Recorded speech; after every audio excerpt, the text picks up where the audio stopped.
It's not, it's not this beautiful like heaven where everything's all perfect. It's just an alternative version of life in a different way. So that's what I kind of liked about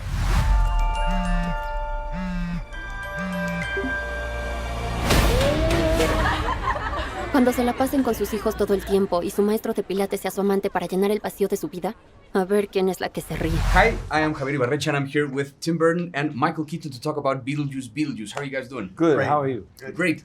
I wanted to start by asking you, Tim, one of my favorite things about the Beetlejuice afterlife is all the different dead people and how their death determines how they look forever. And coming up with those sounds like an insane amount of fun. And I wanted to ask you, how does it work? Like, what's the process of coming up with one of them? And Just thinking, I do my sketchbook. Sometimes I'll make a little thing.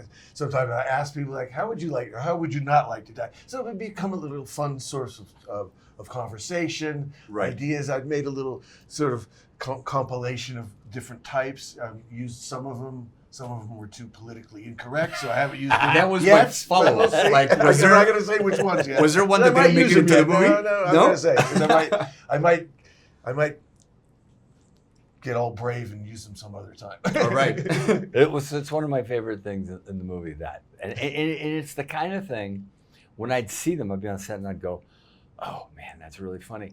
It's the kind of thing, and I would go, I'd probably be really good at thinking of one of those, and I'm not. Every time I go, okay, what would I do? I can't come up with one that Right. is as good as the ones in the movie, except for Joey Chestnut. I wanted to get the actual guy who was the actual hot dog eating contest winner to play this, but he was in training for the next hot dog Wow. contest. So we just had to use the idea anyway.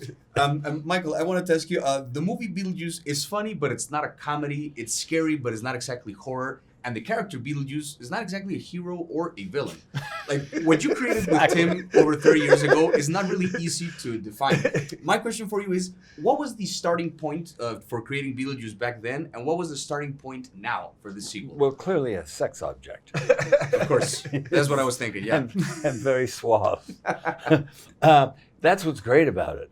That's exactly what's great about it. It's anarchy. you just put it very good. Yeah, I was going to say, but I can't top that. That's actually he's not any of those things, and he's all of those things. Right. Because we were talking about it earlier. That nexus, of scary and funny it's really like razor thin. Because if it goes one way, it doesn't work, and if it goes the other way, it kind of doesn't work. And so I was always kind of interested in that.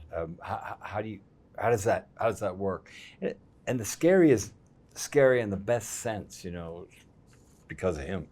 Frankly, the scary is a type that's fun, kind of makes a statement without making a statement, and a comment without being a big deal, and is extraordinarily imaginative. It's not anything that would have ever come to my mind. I was talking earlier about with the first one, how it came together is an interesting thing, because if he and I sat down, I would go, wait, what exactly happened? Because as he said the other day, sorry, I'm going to shut up in a minute, but as he said the other day, when he got the script, there was great stuff in it, and the concept was good, but he wasn't looking for that. He said it, I'm not saying. He wasn't looking for that, so he said, okay, if I do it, here's my take on it, which is so fun to start with. And it's almost like we made it and no one knew what we were doing. Yeah, I mean, that's part of the fun of that's a certain kind of creativity where you don't, that's the journey. You don't go. Why are they having fun in the bring next him in. room? I have no idea what is going on. Jesus. Yeah, it's actually me. It's actually Beetlejuice. He's a musical guy. Very much on point as with we know. Beetlejuice. Very quickly, I have about a minute left, but I wanted to ask you, after making this movie that has such a weird, funny, different approach to death, has your own perception of death and the afterlife changed after making these movies? No. Not at all. No, I mean, I feel like, for me, it sums up like this kind of thing of like growing up in America, but also seeing the Spanish, the Mexican culture of Day of the Dead and all of that sort of thing. Yeah. I respond to you very well. So to me, I like that sort of inroad that way. It's where it's not, it's not this beautiful like heaven where everything's all perfect. It's just an alternative version of life in a different way. So that's what I kind of liked about it. It's not exactly how I feel, but there's something funny about it that that sort of represent how I feel. Right. Yeah. And this country seems to really historically, I don't know if embrace it is the word, but the iconic the iconic images here have always been like Muerte. So strong. Yeah. The connection between the Yeah, Mexican. and growing up in Los Angeles, you really get a sense of that culture. Yeah, it's everywhere. Even there, so it was very important. All right, well, guys, that's pretty much my time. Thank you so much for your time. And it was good. as far as Beetlejuice, congratulations. Regresó la...